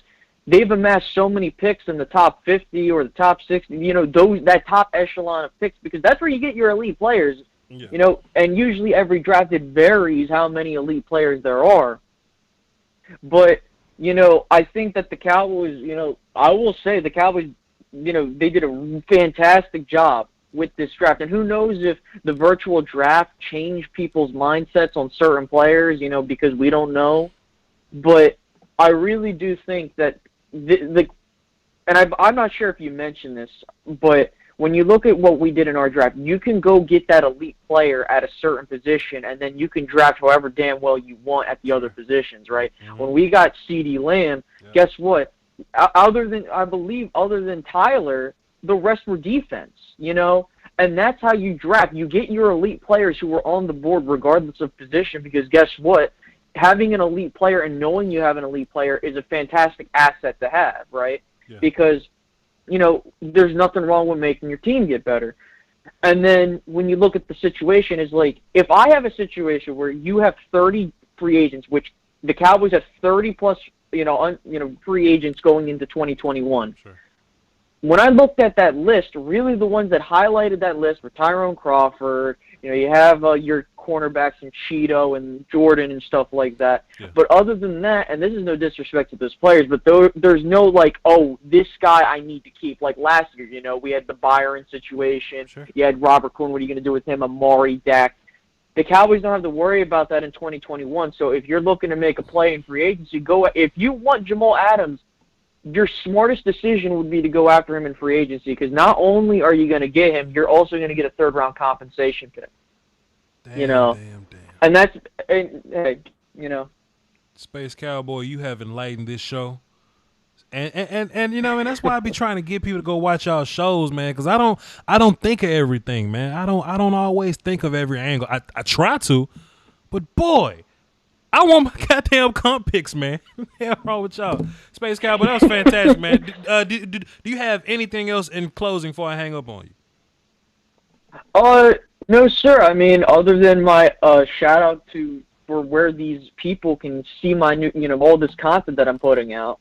other than that, I want you to get to these other callers because I know you have a lot to get through. Space Cowboy 17 on YouTube, correct? Yes, sir. Space Cowboy 17. He does good work over there. He thinks of things logically. That's why I mess with him. Can we get him to 5,000 subs, please? Where you at right now? Like 46? I'm at 4.6. Can we get this man at 5,000 subs, please, man? He deserves it. Appreciate you, man. Thank you, man. The phones are locked. We're gonna get these last few phone calls in, and we're gonna wrap this show up. I'm gonna go outside and run and work out with my mask on because I want football to start on time. All right. Zach Noel up next. Angel from Texas on deck. Short dog in the hole. All right. Zach Noel, what's happening? Hold on, wait. You ain't mute. Wait, you muted. Hold on. You muted, Zach. Hold on. It's not letting me unmute you, Zach. Wait a minute. It ain't letting me unmute you, Zach.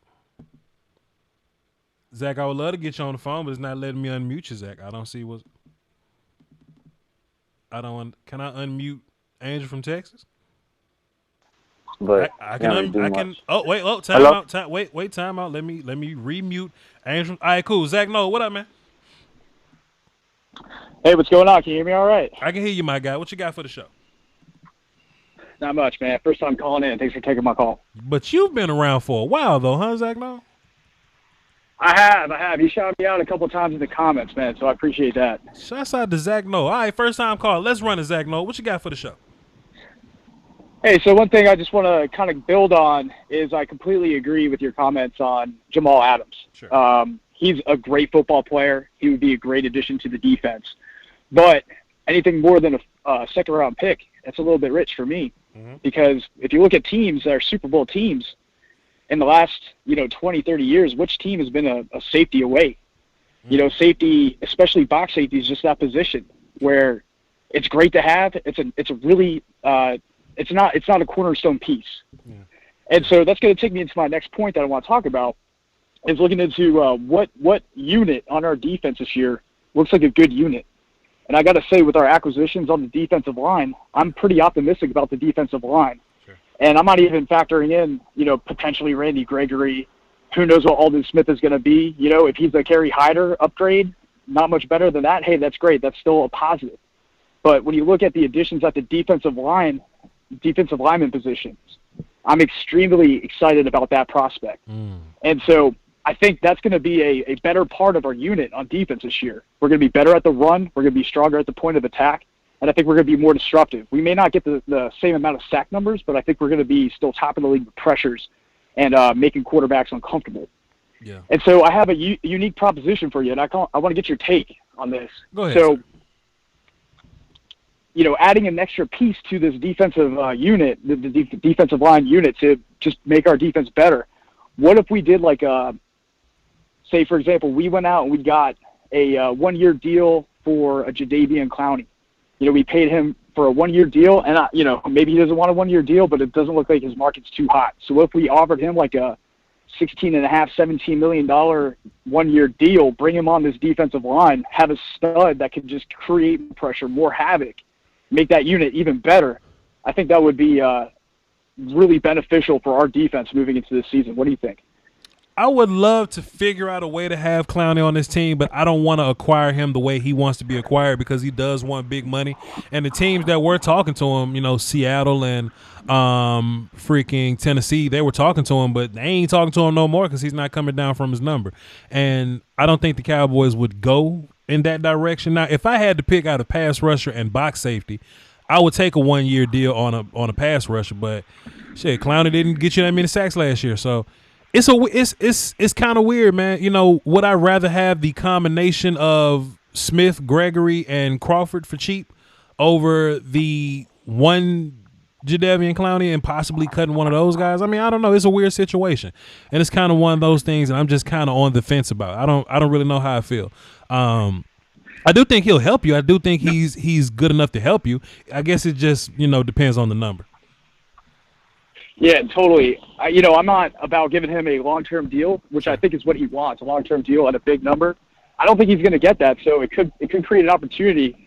And again, this is all speculation. Who knows what's going to happen? But, adding a player like that on the line for 1 year, and I would say, cut Crawford. And I know you're a big fan of him, and I am too, but with his injury history, 2 hip surgeries in the last, 16 months or so. He's getting up there in age. It's a wild card with him at a $9 million cap hit. So I think even if you wanted to bring him back, if you cut him, I think you would clear waivers and you would be able to get him back for a veteran minimum. So you could still have him on the team, but pursuing like a piece like Clowney, who's just disruptive, who's a maniac, physical freak, I think that combination could actually make what I think is probably the most stout unit on the defense right now into a potentially top-tier unit. So I think with that in mind and just going for a 1-year deal, it could mitigate some of that risk and actually pay out for this particular season. 1 year, like if he get to like $12 million or something, I mean, we could talk about it. We could talk about it. I do think Clowney makes this defense better. I'm just thinking about what the Cowboys are thinking about. But yeah, sure, I'll take him. Yeah, why not? And real quick as well, so kind of just like projecting for this season. If you could just kind of give me your thoughts on that after I make this quick comment. So I kind of look at this team as like a divisional playoff team. So like a 10-6. If a couple bounces go your right way, a couple throws are errant, you get a couple interceptions here and there that go your way. I think this team could top out at 11 wins and be a divisional round playoff team. Mm-hmm. And then also I think this team with McCarthy, I kind of look at them a little bit of like the 2010 Packers team, where if they get to the playoffs, obviously Dak isn't the equivalent of a prime Aaron Rodgers, but I think just the overall team that we have is better. And I think if we get our foot in the door of the playoffs, we get a couple lucky bounces like that Packers playoff team did. I think we have a chance to go to the NFC East Conference game, potentially the Super Bowl, and win it. So, I think reasonable expectations because, I'm talking about a couple bounces go your way here and there. So we'll see, but I think this team is definitely a divisional round playoff team. What do you think? I'm not the most qualified to talk about this because I think the Cowboys can beat the shit out of everybody that they play, honestly. The biggest fights are the 49ers and Ravens, and I feel really, really good about that too. But yeah, man, don't ask me to be rational, man, because if it's up to me, we're gonna beat every team that we play, and we're gonna win the Super Bowl, fella. That's just my thoughts on it. So go ask Law Nation them about that. You know what I'm saying? Don't ask me because I'm not gonna give it to you straight. That ain't me. But hey, Zach Lowe, this was a fantastic call, man. Appreciate you, dog. All right, man. Have a good one. Yeah. All right, back into the phones. We got 6 more calls. 1, 2, 3, 4, 5, 6 more calls. Indubitably, we're going to get to all y'all. Hang tight. We got Angel from Texas up next. Short Dog on deck. Carlos in the hole. Y'all hang tight. Angel, what up? Hey, hello. Somebody fussing at you over there, huh? You all right, Angel? You good? Nah, bro. I just in the middle of stuff, man. My fault, bro. You all good, my guy. What you got for the show? Nah, man. I just, been kind of listening to everything. Just what y'all been talking about. I like calling in Voch. So, one thing I was just kind of thinking about was, man, I don't really think our defense is that bad. Excuse me. Like, I went back, man, and like, what game off top? What game besides the Bears game? What game can you say our defense was just bad? What game was our defense bad? Yeah. We couldn't tackle Dalvin Cook. Packers game. We and Aaron Jones scored for 4 touchdowns, and Sam Darnold probably shouldn't have been throwing the ball all over the place, and I think Sam Darnold throw all over the place? Shit, you know what I mean? More than I thought he was. But Josh Allen is whack, but he made some good throws against us. I didn't like Josh Allen making those throws. And, okay, and I didn't like. Okay, my thing is, go ahead. I look, and Josh Allen, that was the biggest game I went away from because the score with the Bills game. But I mean, we had those. Dak had like I think a turnover or interception to that D lineman, and then he fumbled on one strip sack. Mm-hmm. Like, you can't ask your defense to just always cover up the mistakes of. I mean, your offense might play bad once in a while, or definitely with the play calling with Jason Garrett. But I think if we have more of an efficient offense, the offense is going to get better with CD Lamb. I don't care about none of this. You weren't bad on offense. Like, you needed CD Lamb. Like, if you lost Randall Cobb, who's going to be your third wide receiver? Sure.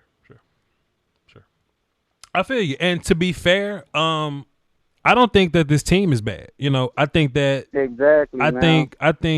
I think Chris Richard was sent by the Illuminati to sabotage us. You know what I'm saying? I think we improve. You know what I'm saying? You know, we just cut a lot of weight on the coaching staff, and we got some other guys in here. I think they're going to make a big difference. I think the players that we have are fine. We had a good team last year. I just think there was a couple circumstances that could have made us better. So, to your point, I don't think our defense was bad, but the overall product just wasn't good enough, if that makes sense. But go ahead. Yeah, it definitely wasn't good enough, but I don't think it was on par of, like, 2013 defense. No. You know? Like, I just people, like, I understand, and you know, and I'm hearing about, you know, don't trade for Jamal Adams, do trade for Jamal Adams.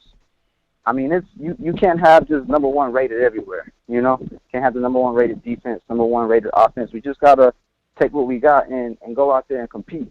And like, I mean, the coaching, that's one thing you can't have is just subpar coaching. And especially being the Dallas Cowboys, to think that we went 10 years with a subpar guy based off of the ego of an owner because he wanted him to work. That is ridiculous to me. But no, I mean, hopefully the coaching kind of changes things, because I mean, I stand by that as far as that being the sole reason. You look at some of these other people, they don't have. I mean, the Chiefs didn't have just a great defense. They were just able to win by continue to put on points on the board and being able to strike at any moment of the game. Sure. And I think you have that in the team. I think you have that in your quarterback. But again, he's not going to be able to prove it until he puts a ring on. That's going to be the only way. Fair enough. Hey, Angel from Texas, appreciate you, man. Whoever that was you was arguing with, it ain't worth it, man. It ain't worth it. Let it go. Nah, bro. Don't do me like that, bro. All right, my bad, man. Appreciate you, man. Thanks for the call. Yeah. Yes, sir. We got 1, 2, 3, 4, 5 people on the lines. Short Dog up next. Carlos on deck. 954 is in the hole. All right?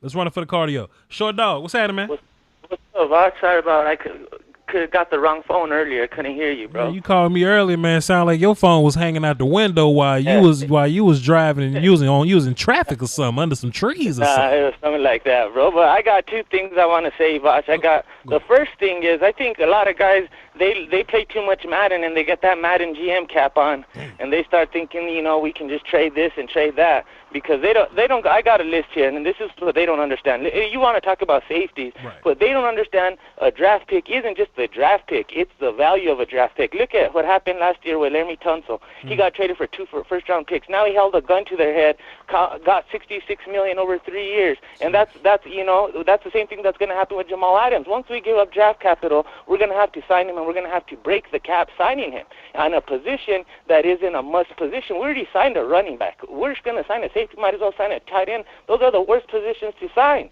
I mean, that's not where you make your hay at. Dang. And at the end of the day, the one thing I'll say is I wouldn't trade Tyron Smith for Jamal Adams straight up, because what people don't understand is Tyron Smith is still a top 5, top 3 left tackle, and if you look at his contract, he's going to be in the outside the top 10 paid. There's right tackles getting paid more than him, so that contract is golden. Even if he does miss 2 games a year, we'll get a swing tackle and we're fixed right there. But the big thing about it, I was look at the safeties, for instance. You look at the top safeties around the league. Where are these guys getting picked at? Landon Collins, he got picked on the top of the second. Sure. You look at this year, you got McKinley and Delpit. Eddie Jackson picked in the 3rd. So, I mean, people don't understand. It's like this, Voch. You're cooking, you get your steak. You got to get that good piece of meat. But the 2nd and 3rd rounds, that's what defines your draft and defines your team. Not just for the season, but that's your depth, and that's where you get starters long term with the value of those starters. So I'm not feeling trading anything for Jamal Adams. I mean, at the end of the day, that's something we already signed Zeke. We can't go and do that double dip right there. I mean, we'd put ourselves in a bad situation. We don't need that. I mean, at the end of the day, with you got Adams there, and it's going to be the same thing like Jalen Ramsey. He's going to come in. He needs big money, and now that we haven't even signed Dak. Plus, we got a lot of other guys to sign, and people are going to be mad when we can't sign those guys. Like, look at the Steelers. Damn. The Steelers they drafted Plaxico Burress, then he was gone. Emmanuel Sanders, he was gone. I mean, they didn't pay their running backs. They didn't pay their receivers, because when you draft that good, that's what happens. And that's where I want to be. I want to be drafting. And that's my first point. And my second point is with Clowney and those guys, I don't want a guy coming in for a year and taking snaps away from an Anai and, Gregory, if he stays here long-term with us. I'd want to see what we have long-term. I'm not one of those guys that just wants to do a one-year deal and let's get your impact. I want the longevity of a pick. That's what separates chess and checkers. But that's just my thought watching. Your shit's always golden right here, but I mean, it's like you're reading my mind every time you speak, my dog. Man. You speak Spanish better than half these folks down here in New Mexico. I do speak a little bit of Spanish, Short Dog. Not a lot, but un poquito, you know what I mean? You feel what I'm talking about? Yeah, I feel you, bro. Short Dog, appreciate you, man. Thank you for the conversation. Right. You know you always one of the best, man. Salute to you, my guy. All right, my dog. Short Dog sound like he's trying to explain to Tony Montana why the money came up short.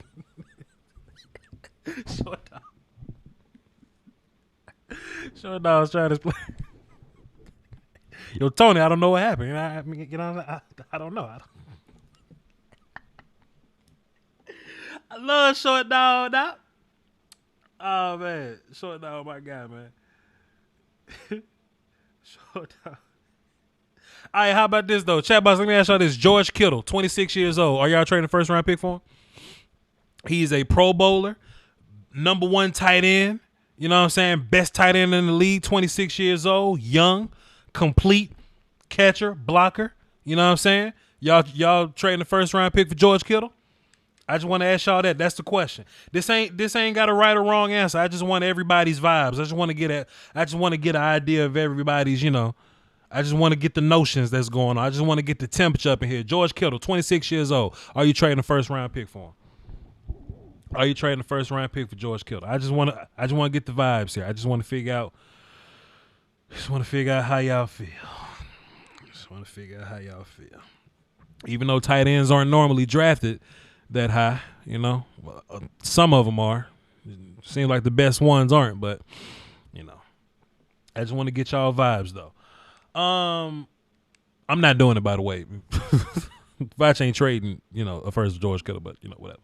But I think the answering of this question will let you know where people's brain is at. It'll let you know where people's vibes are in terms of how they would build a team and the type of fan that they are.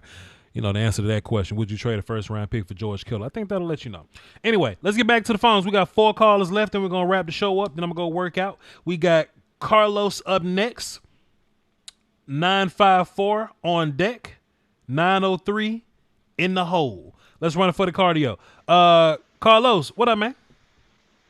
What's up, Voch? Hope you're having a blessed day, my man. Always, bro. Every day on God's green earth, you get to breathe is a blessed day, my good sir. What you got for the show? My man. What's that? Man, I just want to hit 3 points, and I'll make them quick. Okay. First, I'm just going to give you the quick 4 years of the Dallas Cowboys history draft. So, in the Jason era, I would say 2016 would be his greatest draft he ever got. One, because we got Ezekiel and we got that.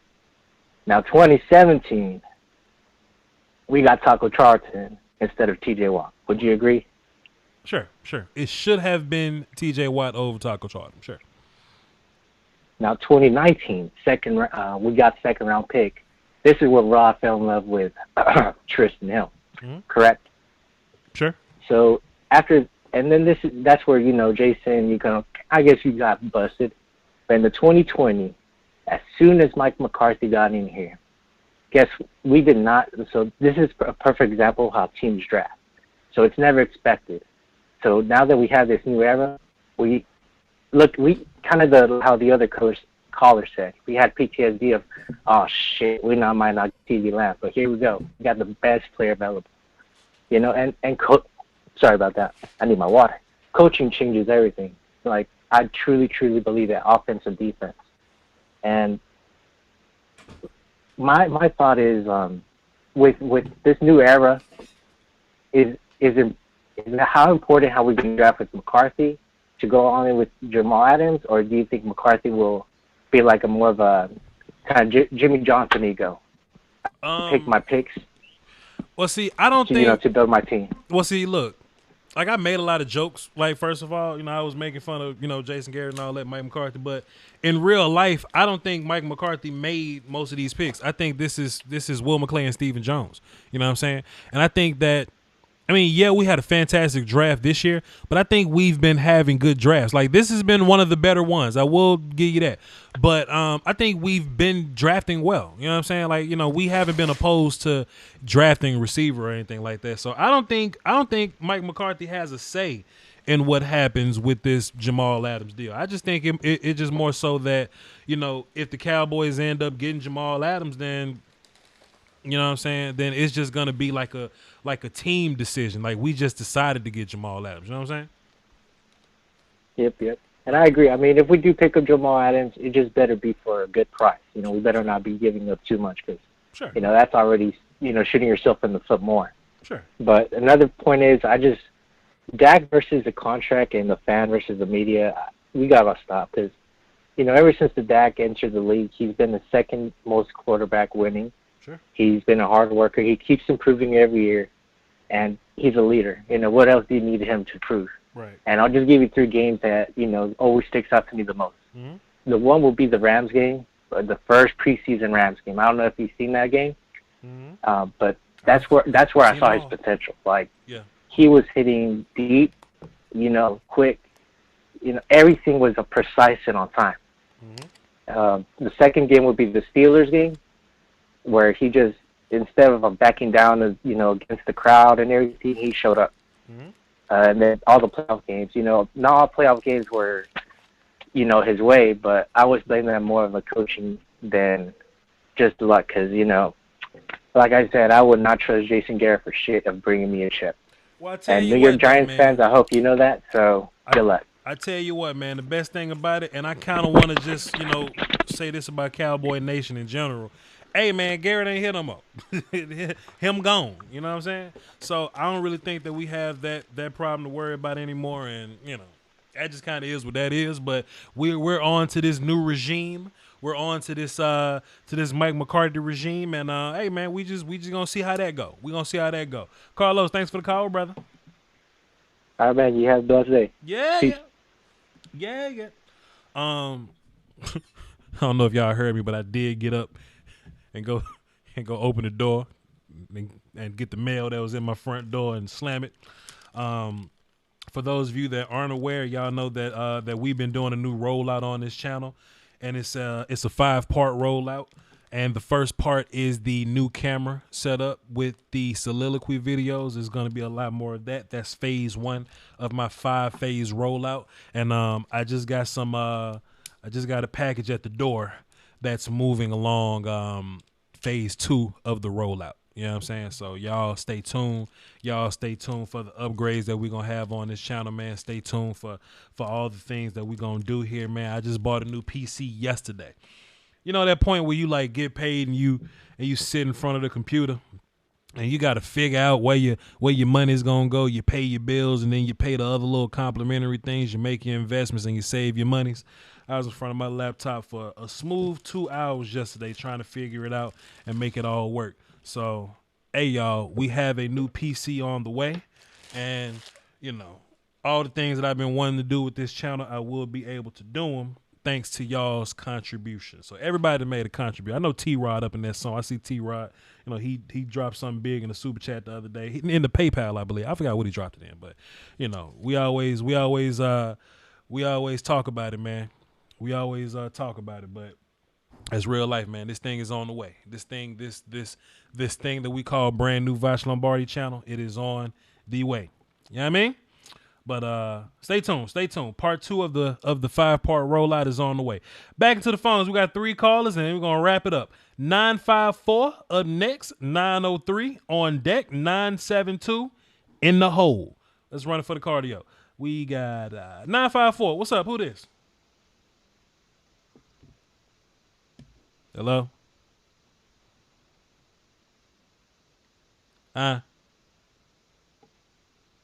954. What's happening? Davis. What is 954? What's up? What is?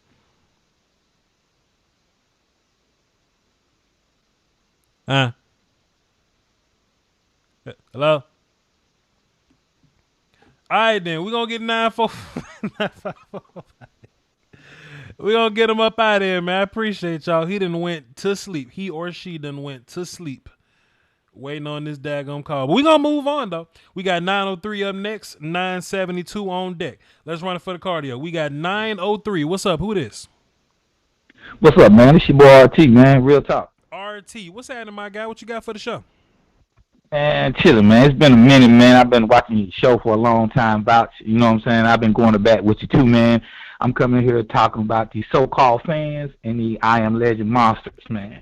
I just wanted to share with all the fans and everybody out there about Dak Prescott and everything that he's done so far. I don't think people have really realized. Everybody just jumping to the fence that, you know, he's this, he's that, this, but we got to look at, man, where he came from. You know what I mean? From fourth round draft pick to all the deals where all of the quarterbacks, everybody got hurt, fell off, and then he got the starting job. All the stuff he's done from since day one to up until now, going from dinking Dak, can't push the ball down the field, to roughly 5,000 yards. You know what I mean? Yeah. So we forget so much of what he's done to what's everything going on, and it's just like drive me crazy because, you know, I'm that guy that I'm thinking about what he's done, you know what I mean, and logic thinking. Everybody want to say, hey, he's this, he's that, but what's the proof? He's better, this guy's better, this guy. What are the numbers? What are the stats? Sure. You know what I mean? So I just want to see what was your opinion on that, bro. Well, I tell you what, man, thing about quarterbacks is sometimes I would rather the guy that works hard and figures it out than the big arm talent guy or the guy that's highly touted that it may not always work out for him. I think the fact that Dak was a fourth round pick and he was who he was and that he developed into the guy that he is today, like he basically raised his own ceiling with his hard work. And I don't think you let go of those guys. I think you hold on to those guys because they're constantly getting better. They're not going to lean on their talent. You see what I'm saying? So plus it seems like people want to constantly compare Dak Prescott to 9-year quarterbacks. He's going into his 5th year on par with them. You know what I'm saying? In the fight with them. You know what I'm saying? He's still in his growth process. Right. And every year he's steady climbing. Every year he's steady climbing, man. And people seem to think that you can go find another quarterback anywhere. I tell you what, man, if you want to let go of Dak this year, what if you end up in a draft class with Baker Mayfield, Josh Allen, Josh Rosen, and Sam Darnold? You got to draft one of those guys. You'll be sick. That's so crazy. Just keep your guy. Keep your guy that's proven. That's second most wins in the league since he's been there. That's number 1, 2, 3, and 5 in all important quarterback metrics. Just play that guy. Just keep that guy. Keep that guy and build a team around him. So yeah, I agree with you, RT. Yeah, man, I'm just looking forward to some more. Hey, man, tell Fultz and them boys I said, what's up, man? And I'm looking for some more round table stuff, man. And all of my I Am Legend monsters, man, if they want to learn something, man, they need to tune into you guys. I tell you what, man, the best thing about the round table is that y'all never know when it's going to be one. One day I just drop the back signal, and the next thing y'all know, the round table up. We need to sit around the campfire. So, I think once training camp kind of gets going, then we'll probably get the band together, figure it out. Right. Because that round table, man, y'all be going for some minutes, but I tell you right now, man, I be getting in trouble at work. I have the earpiece in, man. What you listen to, that podcast? I say, hey, man, I'm tired of hearing about the Dallas Cowboys. I say, hey, that's what it is, man. DFL like, man. 100%, man. Don't get fired because of us, man. Appreciate you, dog. Big out there, bro. RT, he is a platinum caller now. That was a great call. He said he risks his job to listen to the round table. Hey, man, look, we grateful, but don't lose your job, player. Because you got to be able to pay the bill for that internet on the phone to be able to listen to us. You know what I'm saying? So, like, relax. What are you doing? Oh, man, one last call, man. One last call, then we're going to go work out. Then I'm going to come back, and I'm going to play with these pieces that I just got in the mail that's going to assist in phase 2 of the Voch Lombardi YouTube reupholstering. The reupholstering of the YouTube. Boy, you done got this channel all reupholstered. Who the hell reupholstered this YouTube channel? Yeezy taught you well. Let's get back to the phones. Let's end this thing on a good note, please. 972, what's up? Who this? What's up, Brother Vice? This D. James calling out of Dallas. D. James, what's happening, my guy? What you got for the show, brother? Hey, man, I just wanted to just first off and say, man, I love your show, man. I've been watching you for a long time, bro. I think the first video I ever watched you break down was Bradley Chubb, so I've been watching you for a minute, man. Damn. Appreciate you for the support, man, for the long time support. It's been a long time coming, brother. Appreciate you. Oh, man, no doubt, no doubt. Mm-hmm. So I just want to get in, you know, I'm thankful I got the last word. Yes, sir. I just want to chime in on the Jamal Adams discussion. Let's do it. Okay, all right, so you a draft guy, you a draft analytical dude, you know what I'm saying? So I got to talk to you in those terms. So what I kind of did was I just put together the pick 32, because we both agree that the Cowboys winning the Super Bowl in 2020. 100%. So I'm looking at that pick. I'm looking at that pick is the 32nd pick. This is the 32nd pick over the last 6 years, all right? Okay. In 2020, it was 6'4", 270 Clyde. Yes, sir. In 2019, it was N'Keal Harry.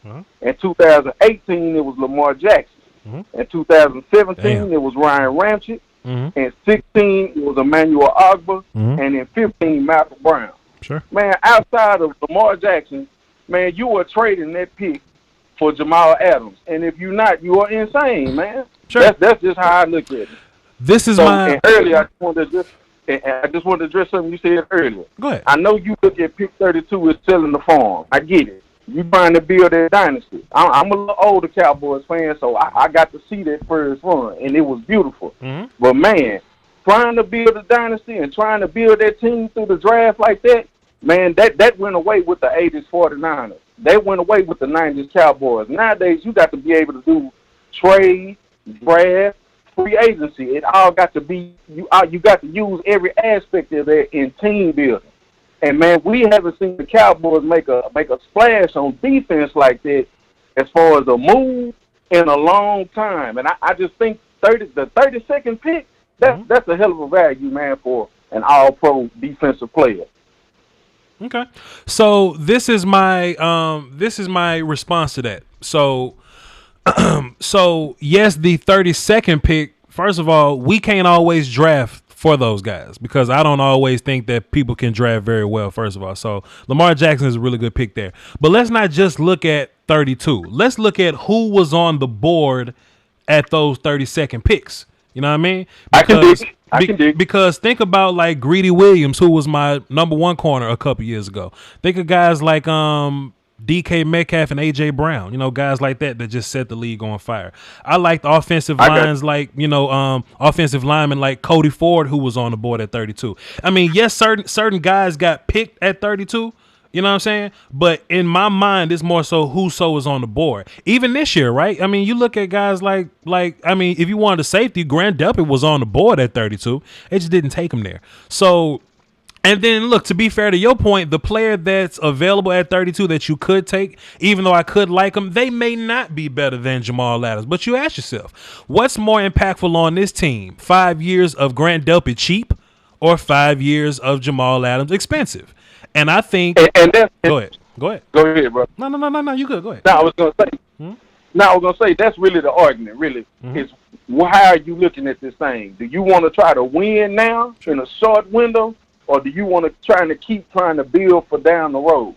Sure. And earlier you was talking about that, like, well, man, I don't want to just win the Super Bowl and then my team trash for 5 more years. Sure. I get it. I've been living that hell for the last 25 plus years as a Cowboy fan. Sure. I dig it. Yeah. But man, I just want to see my team make a splash, man, because I really think we real close. We real close. And I think a player like him and the right coaching can push us over the edge. I feel you 100%, sir. 100%. And trust me, you want to make a splash, Less splash. I think Amari Cooper was a splash. I think guys like CeeDee Lamb are splashes. I think guys on our team are splash worthy. I think Zeke was a splash. I think what Dak was able to do opposed to what he did the first 3 years, Dak has been splashing his ass off. So we've been splashing. You know what I'm saying? We've been splashing. It's just that you just want to make an additional splash, and there's nothing wrong with making an additional splash. There's nothing wrong with that. But you know, it just kind of is what it is. Linebacker. Go ahead. I just want to say thank you, man, because I know you got to get your workout in, man. I just want to say thank you, bro, and keep doing your damn thing, and I'll be hitting you back. Appreciate you. I just plugged you in platinum, D. James from Dallas. So next time you call in, you go to the top of the list. You ain't got to wait so long. One last thing. That's one last thing I got to get to. Go ahead. All right. So I'm out here in Dallas. Yes, sir. You know what I'm saying? Mm-hmm. The player that we're discussing, I actually had the chance to meet him probably 3 or 4 years back. Yeah. And me and him had this discussion. I can't believe I almost forgot this. Mm-hmm. And I asked that man, hey, if you could ever get to the Cowboys, would it be possible? He said, man, it's his lifelong dream to play for this team. Of course. He loves the Dallas Cowboys. So if there's any kind of way that Jerry Jones and them folks can make that happen, man, I don't think Cowboy fans, we won't be sorry. I tell you what, though. I got this from the man himself out his mouth because he's from Louisville. I tell you what, though, we know he want to be here. And to be fair, there's not a Cowboy fan that don't want him here. I would love to have Jamal Adams on my team. I would love to have him. You know, I just want acquiring him to be appropriate. That's all it is. Right on. That's all it is. All right, then, player, do your thing, boy, and I'll get back to you, man. Yes, sir. Appreciate you, man. Great call. Also, you know, I'm just kind of just combing through in my mind players that were available at 32. Guys like linebacker Darius Leonard was available. You know, cornerback Byron Murphy was available. Guys like who else was Darius Leonard was on. He was on the board at 32. Guys like him. You know what I'm saying? And Darius Leonard's a damn good player. Who else? I mean, guys like Buda Baker was there. Any safety you want, whether it be Kevin Byard, Buda Baker, the guys last year, all them guys was available at 32. Who else is just real good? Who else is this? I ain't gonna say too many running backs because that don't really count. Running backs don't count. It depends, man. It depends. You know, guys like Cooper Kupp and Jiu-Jitsu Smith-Schuster, they was available at 32. You can find talent at the 32nd pick. Let's not act like picks at 32nd was terrible. Every safety that y'all wanted in the Tristan Hill year, whether it be Thornhill or Adderley or what's my light-skinned cat from Washington? Taylor Rapp, all those guys, they was available at 32, man. Eddie Jackson was available at 32, man. So, you know. Oh, Harold Landry. I